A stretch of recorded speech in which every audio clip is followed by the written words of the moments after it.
vamos directo con nuestro primer invitado. Le damos la cordial bienvenida al máster David Rosero, consejero de Participación Ciudadana y Control Social, y con él vamos a hablar de la designación del nuevo Procurador General del Estado.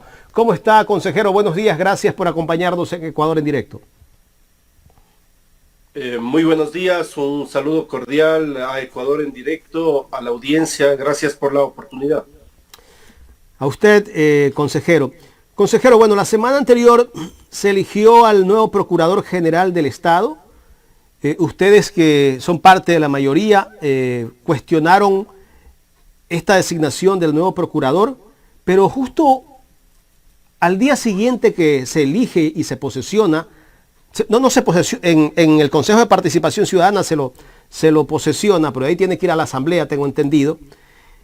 Sale una denuncia que el procurador es accionista del Banco Guayaquil. Si el procurador es accionista del Banco Guayaquil, ¿hay algún tipo de impedimento para ejercer ese cargo? Muy buenos días.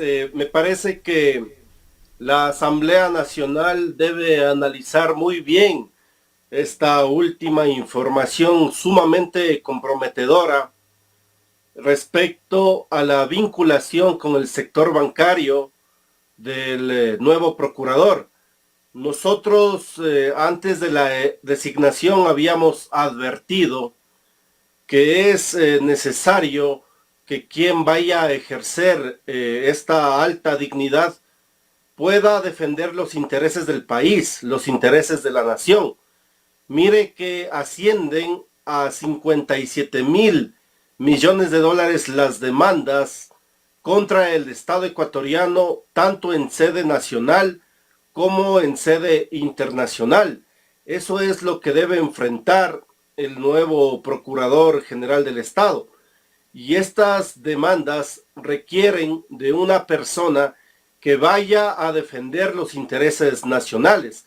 Pero cuando se ve por parte de varios medios de comunicación la vinculación como accionista de uno de los bancos en el país, obviamente llama la atención y llama la duda este tema. Ahora bien, en estricto sentido legal, el nuevo procurador no ha sido posesionado. Sigue estando en funciones el doctor Íñigo Salvador, y ante la luz de esta nueva información, la Asamblea debería analizar esta información, toda vez que nosotros, aparte de esta situación, habíamos advertido, 3 consejeros de 7, habíamos señalado que existiría también una suerte de posible conflicto de intereses, porque resulta que entre gallos y medianoche el señor Ulloa y otros 3 consejeros más elaboraron una consulta al nuevo procurador, señalando o consultándole si es o no posible que ellos sean enjuiciados políticamente siendo candidatos a la reelección calificados por el Consejo Nacional Electoral. En ese sentido nos parece una falta de ética, una total ilegalidad el pretender utilizar una autoridad para que les dé resolviendo sus problemas personales. Es una suerte de posible pago de favores, es decir, yo te designo procurador, pero dame esta consulta, como diría nuestro pueblo. Nosotros no hemos votado por esta designación, me refiero a los consejeros Juan Javier Dávalos, Sofía Almeida y mi persona. No votamos por este personaje, por todas estas situaciones que opacan este proceso de designación. Con esta denuncia que salió después de que se elige al Procurador General del Estado, le vuelvo a preguntar, ¿hay algún requisito o hay un impedimento de parte del reglamento que tienen para elegir al Procurador General del Estado que el procurador no sea accionista de banco? Bueno, en estricto sentido legal existe la prohibición de no tener contratos con el Estado, o no tener una relación de carácter familiar con quien gobierna. En este específico tema, creo que si los veedores o los demás postulantes se sienten perjudicados por esta designación, podrían colocar una acción de protección, pero la Asamblea Nacional, quien es la que posesiona, puede también señalar este tipo de situaciones. Es decir, en estricto sentido legal, si bien se ha designado por parte de una mayoría alineada al gobierno, no es menos cierto que también se puede interponer acciones de protección por parte de los postulantes, los veedores o la propia Asamblea Nacional, señalando esta situación también lamentable que hemos conocido en las últimas horas. ¿Qué acciones van a tomar ustedes como consejeros de minoría de participación ciudadana después de que sale esta denuncia pública?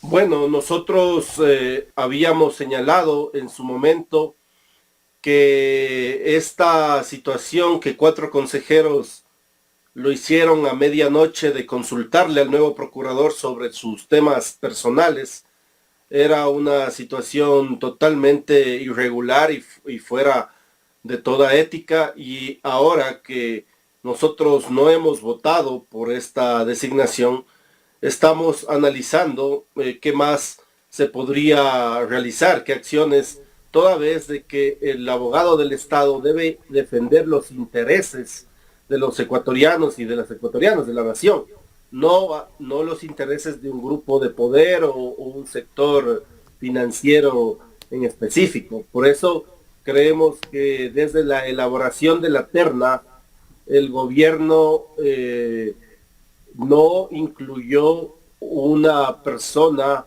o personas que puedan tener la experiencia profesional suficiente y que no estén ligadas a estos grupos de poder económico. ¿El procurador no ha salido a desmentir esta denuncia pública, consejero? De lo que conocemos, no ha dicho absolutamente nada. Él ha señalado que espera que la Asamblea lo posesione. Nosotros hemos dicho que es necesario que se revise esta situación al interior del Pleno del Consejo de Participación.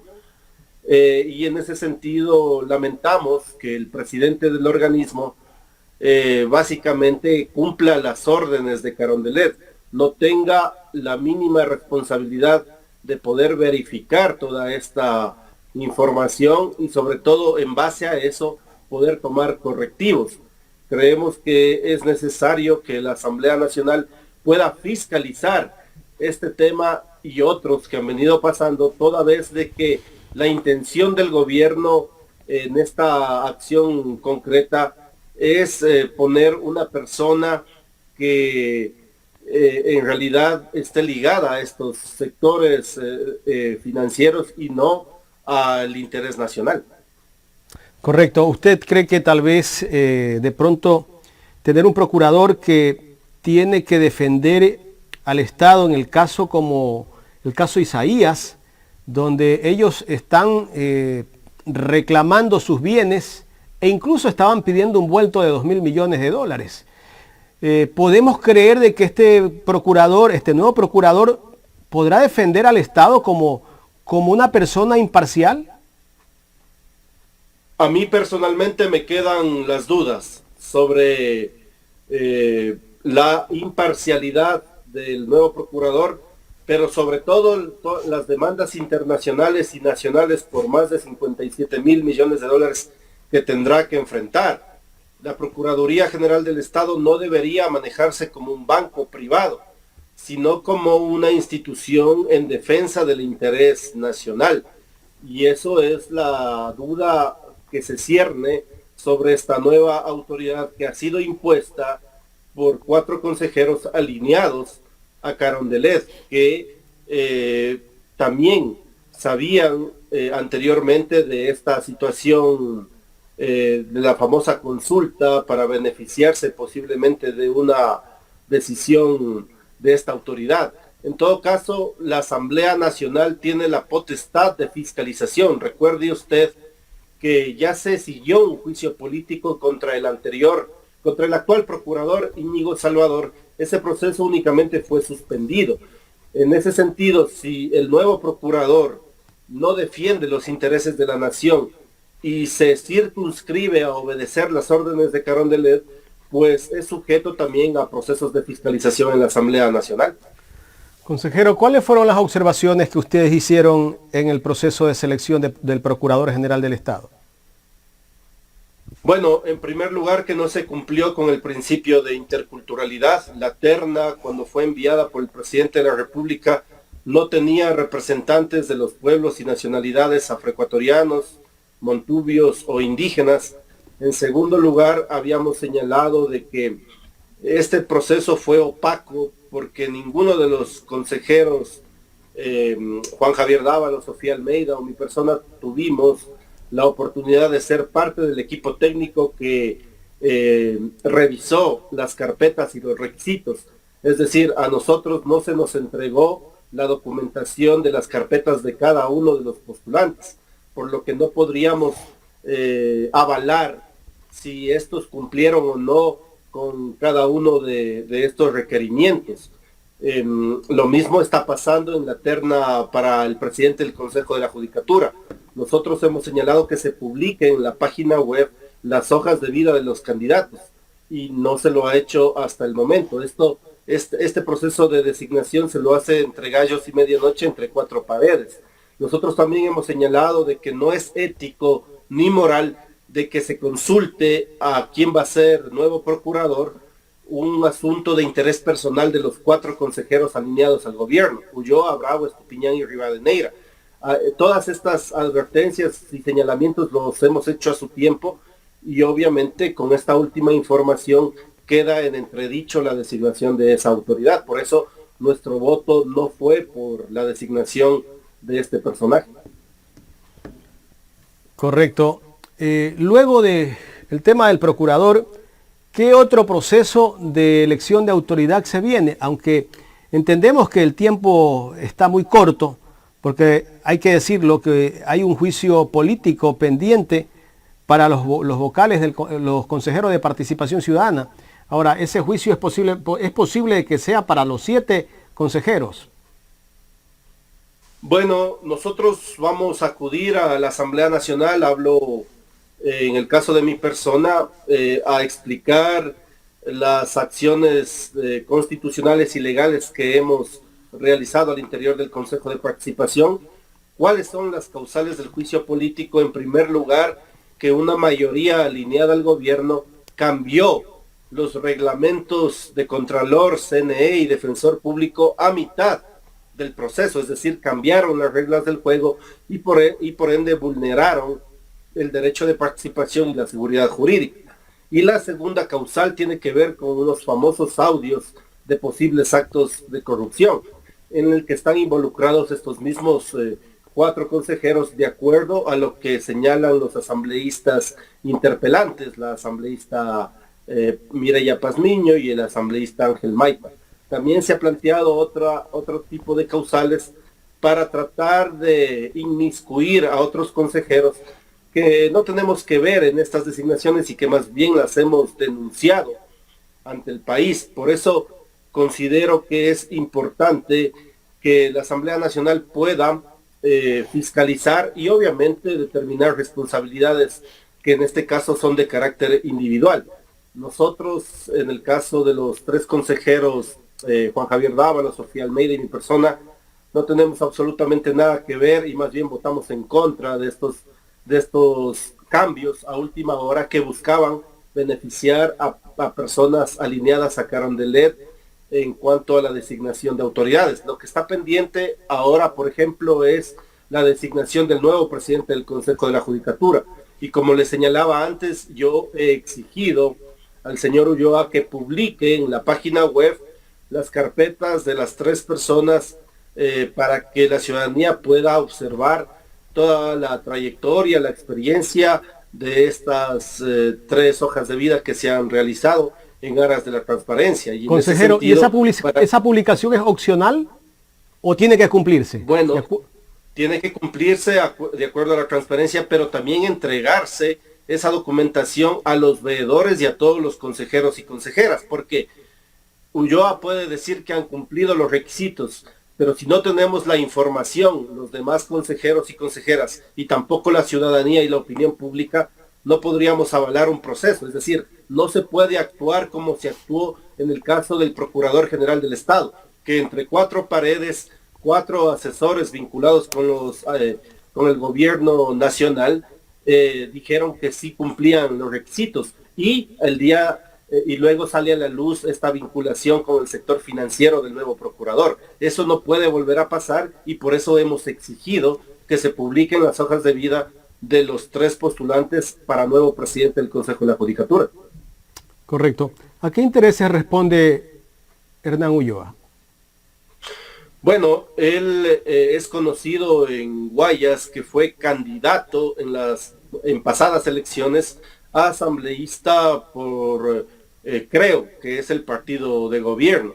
Y cuando el Ejecutivo se tomó las instalaciones del Consejo de Participación en el mes de febrero junto a la Policía Nacional de forma violenta y cambiaron ilegalmente la dirección de la institución, ha venido generándose una serie de situaciones que tienen que ver con el retroceso en varios procesos de designación, y ahora se ve a las claras por qué es esta situación.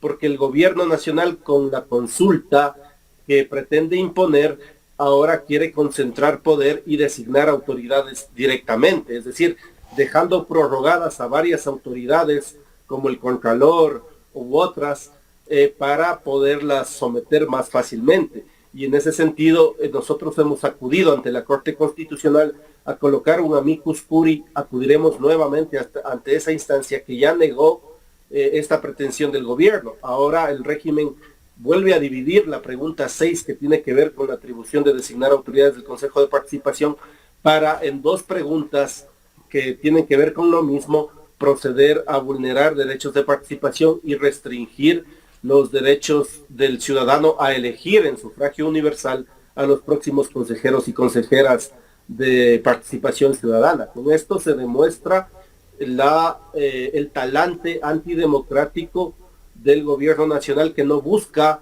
profundizar la democracia o la participación, sino más bien restringir derechos con estas 2 preguntas que ha presentado nuevamente a la Corte Constitucional. ¿Cómo analizar la posición del gobierno frente al tema de la consulta popular en este momento? El gobierno ya no quiere que el Consejo de Participación Ciudadana y Control Social sea el que designe las autoridades de control, aunque dentro del Consejo de Participación Ciudadana hay alguien que fue candidato de Creo en algún momento y que viene desde esa línea, como usted también lo explicó hace pocos minutos.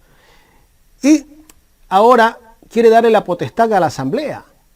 De repente el presidente de la República también ha sido crítico contra la Asamblea, que la Asamblea conspira contra el gobierno y todo, pero ahora esa potestad se la quiere dar a la Asamblea Nacional. Bueno, en los anexos de estas 2 preguntas nuevas, entre comillas, que ha presentado el gobierno, que en realidad son las mismas de la pregunta 6, pero divididas, en los anexos está la trampa.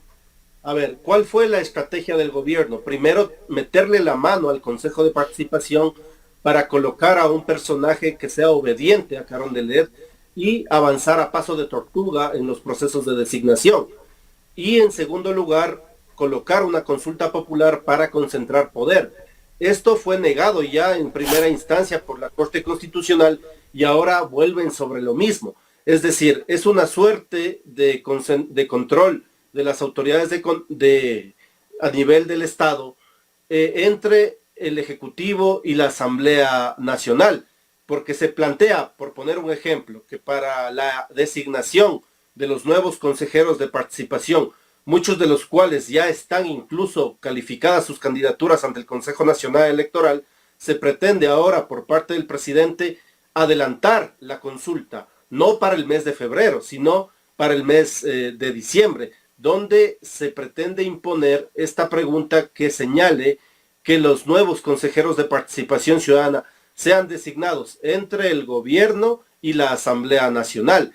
Esto podría generar una suerte de volver a las viejas prácticas del Congreso Nacional, o a otras situaciones que se vieron en el país históricamente. Pero no solo eso, se cambia la forma de designación de algunas autoridades. Por ejemplo, para elegir al presidente del Consejo Nacional de la Judicatura, ahora ya no sería una terna enviada por la Corte Nacional de Justicia, sino que sería directamente una terna enviada por el propio Consejo de la Judicatura. Es decir, en los anexos se señala una serie de artilugios, una serie de leguleyadas desde mi punto de vista para tratar de concentrar poder en favor del Ejecutivo. Es decir, tenemos un presidente de la República dedicado a la ingrata tarea de entrometerse en otras instituciones del Estado en lugar de solucionar los graves problemas del país, la inseguridad, el desempleo, la falta de inversión en salud y educación que debería trabajar el gobierno, lo ha dejado de lado para inmiscuirse en otras instituciones del Estado. Finalmente, consejero, ¿cómo analizar la posición de mayoría del Consejo de Participación Ciudadana con respecto a la consulta popular en esa pregunta 6 que el gobierno le quita el poder al Consejo de Participación Ciudadana para que elija las autoridades de control? ¿Cómo ustedes analizan la posición de lo que hacen la mayoría dentro del Consejo y de su presidente? ¿Ellos han protestado, han dicho algo por todo lo que se puede venir? Bueno, los consejeros Ulloa, Estupiñán, Bravo y Rivadeneira no han hecho absolutamente nada porque más allá de levantar la voz de protesta, que ya sería algo, lo importante es acudir ante la Corte Constitucional precisamente a señalar la vulneración de derechos de participación. Nosotros lo hemos hecho, hemos acudido ante el organismo constitucional a señalar que existiría un retroceso y una regresión de derechos de participación.